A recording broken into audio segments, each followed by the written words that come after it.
Let's talk about insulin and weight gain. Everybody talks about diets. People talk about calories, exercise, all these things that we need to do in order for us to lose weight. But weight gain or weight loss is a hormonal issue. It doesn't really matter how many calories you eat. It doesn't really matter what time you eat. The most important thing is the hormonal response to the foods that you're eating.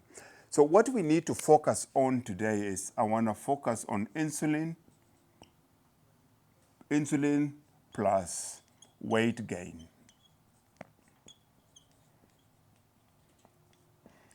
First, let's understand what insulin is. Insulin is a hormone that is released after ingestion of any excess sugar, especially simple carbohydrates.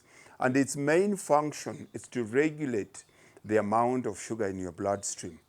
Now, for you to get your insulin, let's simplify the human metabolic system. We have this. For the sake of understanding, I'll draw a very easy diagram here. This is your brain. This is your liver plus your muscle cells. This is your blood vessels. We have your fat cells.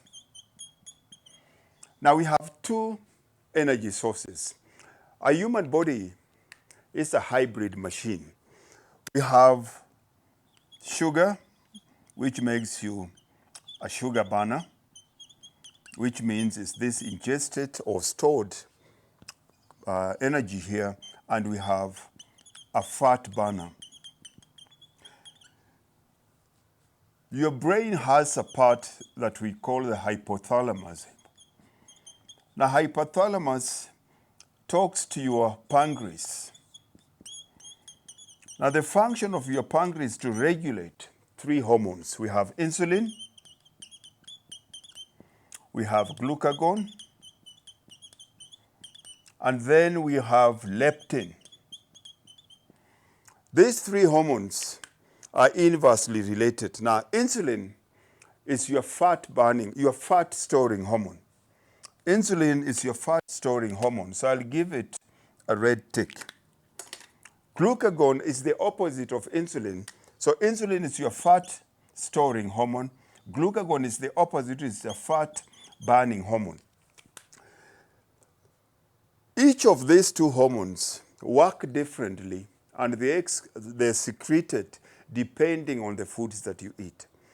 Now remember, if you want to burn fat and lose weight, it means you have to regulate the amount of insulin in your bloodstream. The amount of insulin is in response to what you eat. And that brings us to macronutrients. Now we have three macronutrients. We have number one, carbohydrates. Number two, we have proteins. And number three, we have fats.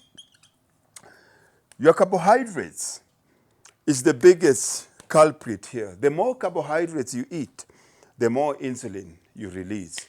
The more insulin you release, which means if you eat carbohydrates, and we're talking about things like bread, rice, pasta, oats, any of those, the minute you eat them, you have your blood sugar level rising. Your hypothalamus, the part of your brain, talks to your pancreas. It says this person's life is at risk. It releases insulin, and insulin's function is to come and take all this sugar from your bloodstream. It has two places it can store it. If you're somebody that eats well, what we call macronutrient cycling, and which means that your liver and your muscle cells are not full all the time, then it means all this sugar here, your insulin is going to shuttle all this sugar into your muscle or fat cells. Now remember, if you're eating simple carbohydrates, things that are high in fructose, like sugar, like fruits, then it gets stored in your liver. And that's a story for another day, because whatever is stored in your liver can only be broken in a very different biochemistry. If it's anything to do with these carbohydrates, it gets stored in your muscle cells, and which means your body's main source of energy at that time will only be fat cells. When we go to the gym, when we eat, the main point, the reason, the outcome that we want is to make sure that the energy that you use, any kind of physical activity that you get engaged in, this has to be your power source. Now, for this to be your power source, it means that your insulin needs to be down and your glucagon needs to be up.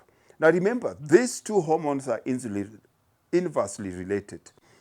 Insulin is your fat-storing hormone. Now, remember, if you cut down on your carbohydrates, which means that there is less sugar in your bloodstream, automatically your pancreas has no need to release insulin. And if your insulin is low, automatically by default, your glucagon is up. Now, if insulin is your fat-storing hormone, then glucagon does the opposite function, which is what? Fat burning. So when we want to burn fats, the most important factor for you to understand, forget calories, forget times, forget exercise. You must understand what is the hormonal response to the food that you eat. If I eat a baked potato and somebody else eats fried chips, it is the same thing, but because there's a mixture of carbohydrates and fats in the fried chips, my body's hormonal response is going to be totally different from somebody that ate a baked potato. So understanding your body's hormonal response to foods becomes the key that we need to study for us to be able to burn fat. And if your insulin is down, then automatically it means you become a fat burner. But if your insulin is high, then it means you consistently a sugar burner. And if you're a sugar burner, you can train as hard as you want, you can eat as little as you want, you can do whatever you want. You might lose weight on the scale, you might even get fitter, but the shape of your body is not going to change, because by doing this, you end up burning the so hard and muscle. We need to change your body composition, which means that the ratio of your muscle has to go up against the ratio of your fat, and that changes your body composition. So insulin is the key hormone that you need to understand, especially for women. A woman is a hormonal creature. If you don't understand insulin, you will diet until you turn blue in the face, even if you're black. God bless you. Let me know which of these do you struggle with. If you haven't subscribed to the channel, subscribe, like and share among your friends that need to hear this.